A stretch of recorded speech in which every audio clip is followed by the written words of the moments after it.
When Janet and I first got married, it felt like the start of a perfect life. She was everything I could have ever hoped for in a partner: smart, driven, kind, and beautiful.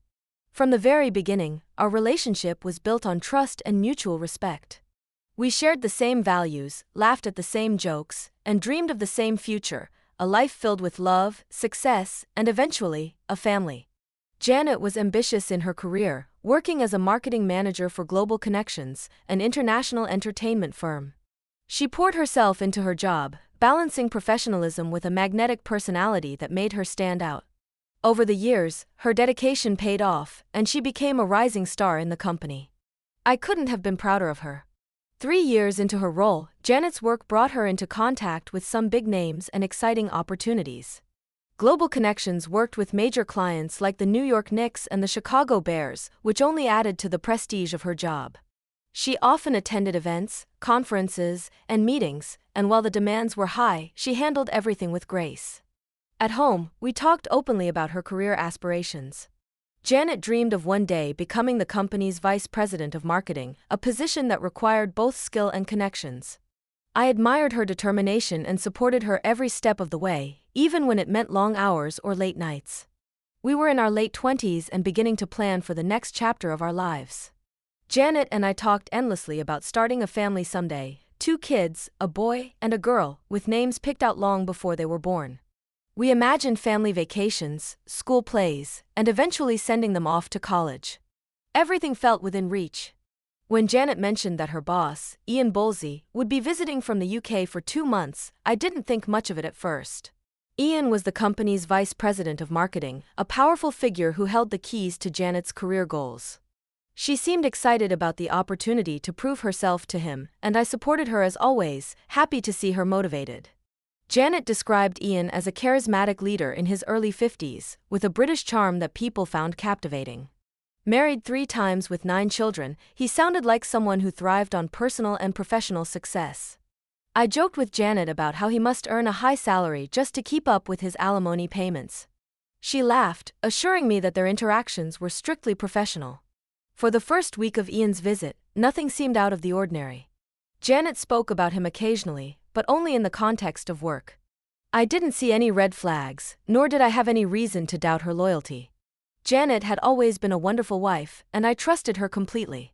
But then came the day I decided to surprise Janet at her office for lunch. It was a spur-of-the-moment decision, one I would come to regret. When I walked into her office, the sight that greeted me shook me to my core. Janet was standing far too close to Ian, laughing and flirting in a way I had never seen before. The moment she noticed me, she jumped back, as if she'd been caught doing something wrong. She introduced me to Ian, but the smug look on his face set my nerves on edge. He extended his hand and greeted me with a tone dripping with condescension, calling me the little husband. I couldn't shake the feeling that Ian viewed me as nothing more than an obstacle. That interaction left me uneasy. Janet brushed it off as harmless workplace banter, saying Ian was just a flirt and that I had nothing to worry about. But the image of them standing so close, laughing like they shared a private joke, haunted me. It planted the first seeds of doubt in my mind, seeds that would soon grow into something far darker. In the weeks that followed, things only got worse. Janet became increasingly distracted, spending more time on her phone and talking about Ian with a spark in her eye that I hadn't seen before. I tried to dismiss my suspicions, telling myself that she was just focused on her career, but deep down, I couldn't shake the feeling that something was off. Everything came to a head one evening when Janet asked me if she could have dinner with Ian. She described it as a one-time thing, a casual dinner before he returned to London. But to me, it felt like more than that. It felt like a betrayal in the making, and the knot in my stomach only tightened as she tried to justify her request. I refused, drawing a hard line. The very idea of my wife going on what felt like a date with another man was unthinkable. I told her as much, and when she begged me to reconsider, my heart sank. The woman I had trusted with my life was now asking for permission to spend an evening with someone who clearly saw me as a joke. That night, our once strong marriage began to crumble. Janet didn't understand why her request upset me so much, and I couldn't understand how she could even ask such a thing. The tension between us grew unbearable, and for the first time, I began to question everything. What happened next would not only confirm my worst fears but also set off a chain of events that destroyed the life we had built together.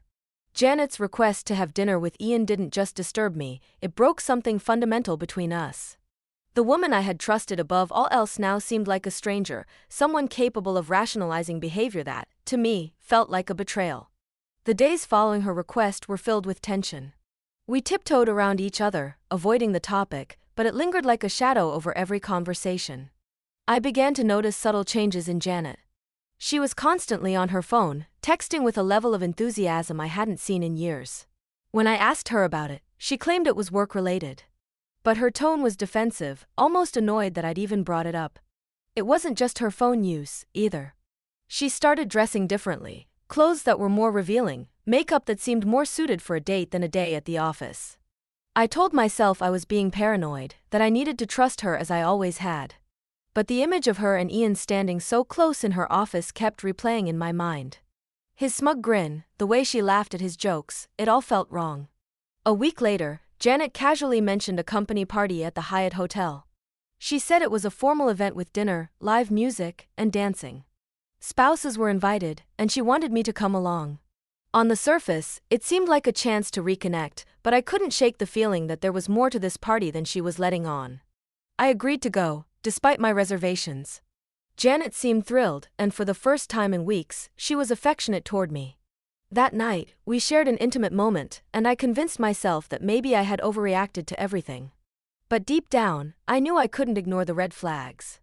The days leading up to the party were filled with whispers and furtive glances. Janet seemed more distracted than ever, constantly texting her coworkers and spending hours on the phone with her friend Gail. When I asked her about it, she brushed me off, saying they were just coordinating outfits for the event. It wasn't until a few nights later, while Janet was asleep, that I finally gave in to my suspicions. I unlocked her phone using our anniversary date as the password and began reading through her messages. What I found left me shaking with rage. The texts revealed everything: a detailed plan to drug me at the party, render me unconscious, and use the opportunity for Janet to spend the night with Ian. Her co-workers, Gail and Marcia, were heavily involved, even going so far as to procure the drug, some kind of sedative that would knock me out and cause short-term memory loss. The messages outlined every step of their plan, from how they would spike my drink to how they would escort me to a hotel room under the guise of taking care of me. What hurt the most was seeing how eager Janet was to go through with it.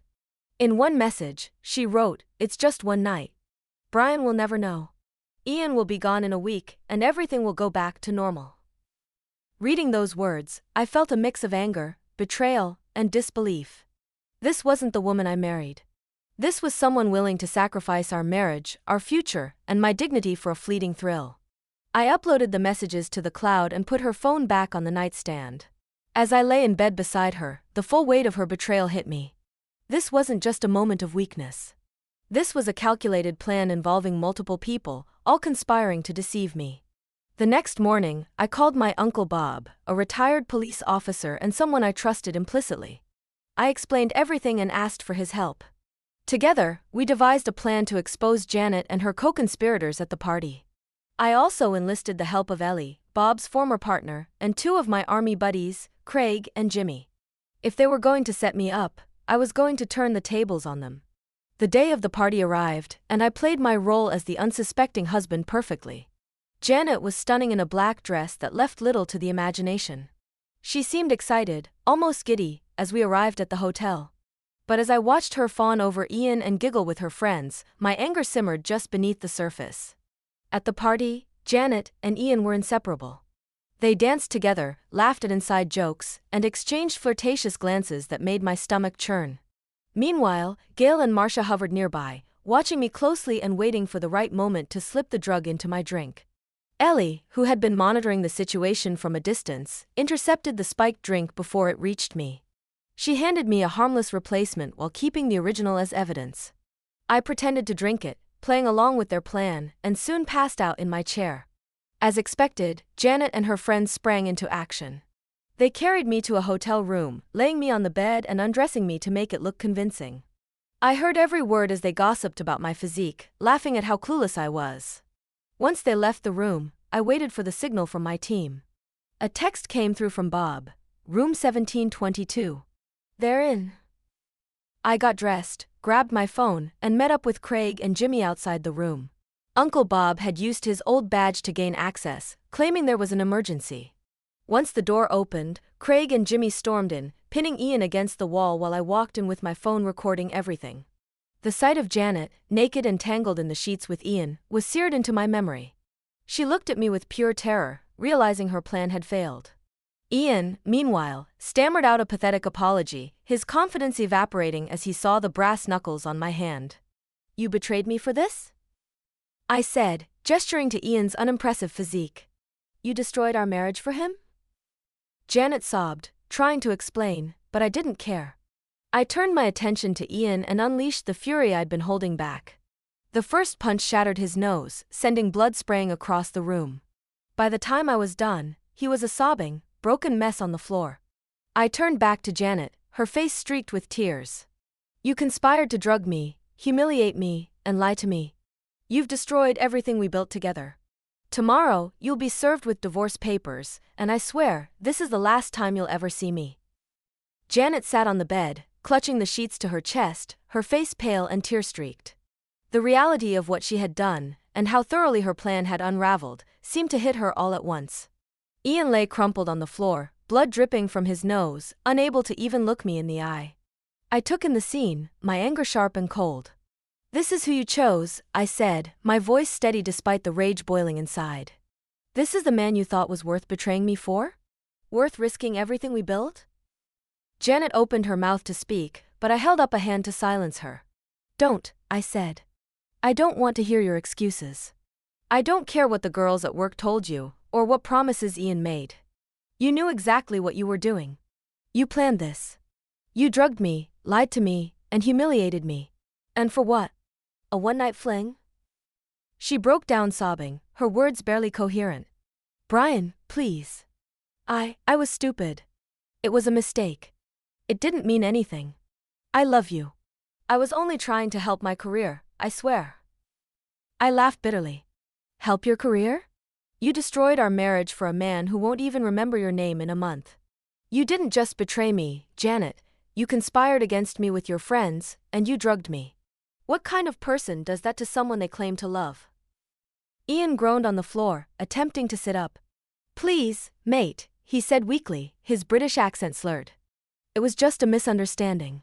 Let's not ruin all our lives over this." I turned to him, my phone still recording. "Ruin your lives?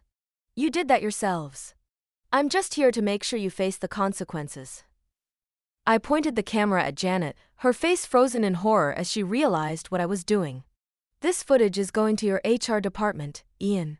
Let's see how long you last at Global Connections after they find out how you treat your employees." Then I addressed Janet directly. "And you? You're done. Tomorrow morning, you'll be served with divorce papers. You'll keep the house and your car, but I've already emptied our savings and canceled your credit cards. There's nothing left for you to take." Janet's sobs turned into desperate pleas. "Brian, please. Don't do this. We can fix this. I'll quit my job, I'll cut off contact with Ian. I'll do anything." I shook my head. "It's too late for that. You killed our marriage the moment you decided I wasn't enough for you. The woman I married is gone. I don't even recognize you anymore." Before leaving, I leaned down and looked Ian in the eye. "You're lucky I didn't kill you tonight," I said. "But don't think for a second that this is over. Your wife is going to know everything, and so is your company. You'll never get away with this." I walked out of the room without looking back. My heart ached, but my resolve was unshaken. Janet's betrayal had destroyed the life we had built together, and there was no salvaging it. The next morning, Janet was served with the divorce papers at the hotel. She signed them through tears, knowing she had no choice. Ian's wife received the video evidence of his affair, and she filed for divorce shortly afterward. Global Connections terminated Ian's employment within days, citing violations of their ethics policy. Janet's role in the scandal made her position untenable, and she, too, was let go. Gail and Marcia weren't spared, either. Their involvement in drugging me and conspiring against me resulted in legal charges. The drug they had planned to use on me was a controlled substance, and Marcia's connection to its source landed her a harsher sentence. All three women faced consequences they hadn't anticipated when they concocted their scheme. In the days and weeks that followed, I tried to pick up the pieces of my life. The betrayal had cut deep, but I refused to let it define me. Janet's texts and calls came in waves, alternating between desperate apologies and pleas for reconciliation. I ignored every single one. The woman I had loved and trusted was gone, replaced by someone I didn't recognize. The divorce was finalized within 6 months, thanks to the evidence I had collected. Janet kept the house, but I retained our savings and retirement funds, ensuring my financial stability. I moved into a condo nearby, far enough to start fresh but close enough to stay involved in my family and social circles. As for Ian, his life unraveled even more dramatically. His wife left him after seeing the videos and evidence I had shared. Global Connections not only terminated his employment but also blacklisted him within the industry. With no job, no family, and a reputation in ruins, Ian disappeared from the public eye. The last I heard, he was struggling to make ends meet, living far from the lavish lifestyle he once flaunted. Janet's friends, Gail and Marcia, faced criminal charges for their role in the conspiracy. Gail received 2 years in prison for her involvement, while Marcia, the one who obtained and planned to administer the drug, received 10 years for possession and assault. Both women lost their jobs, their families, and any hope of reclaiming their former lives. Janet herself was sentenced to 2 years for her role in the conspiracy. By the time she was released, she had lost everything: her job, her reputation, and most importantly, me. While Janet served her sentence, I focused on rebuilding my life. 5 years later, I met Gloria, a woman who brought light and joy back into my world. Gloria was everything Janet wasn't: loyal, supportive, and deeply kind. We married after a year of dating, though not without a prenuptial agreement. After everything I had been through, I wasn't willing to take any risks. Gloria and I now have 2 beautiful children, Jason and Emily, the names Janet and I had once dreamed of for our own family. Every time I hold them, I'm reminded of the life I've built and how far I've come since that night at the Hyatt. Janet, on the other hand, never remarried. She spiraled into depression after her release, unable to forgive herself for what she had done. Friends told me that she spent her nights scrolling through my social media, crying over photos of my new family. She realized too late what she had thrown away for a fleeting thrill. Her life became a stark contrast to mine, lonely, regretful, and haunted by the consequences of her choices. It's hard to pity her, knowing how much pain she caused, but I suppose she paid her price in full. For me, the betrayal was a painful chapter, but it didn't define the rest of my life. I found happiness again, built a family, and surrounded myself with people who valued loyalty and respect. To anyone listening, I share this story as a reminder: love is built on trust, and once that trust is broken, it's nearly impossible to repair. Don't let anyone convince you to tolerate betrayal. Walk away, protect your dignity, and rebuild your life. You deserve better. Thank you for listening to my story. If it resonated with you, please leave a comment below. And if you found this helpful, don't forget to like, share, and subscribe to my channel for more stories like this one. Take care of yourselves and those you love.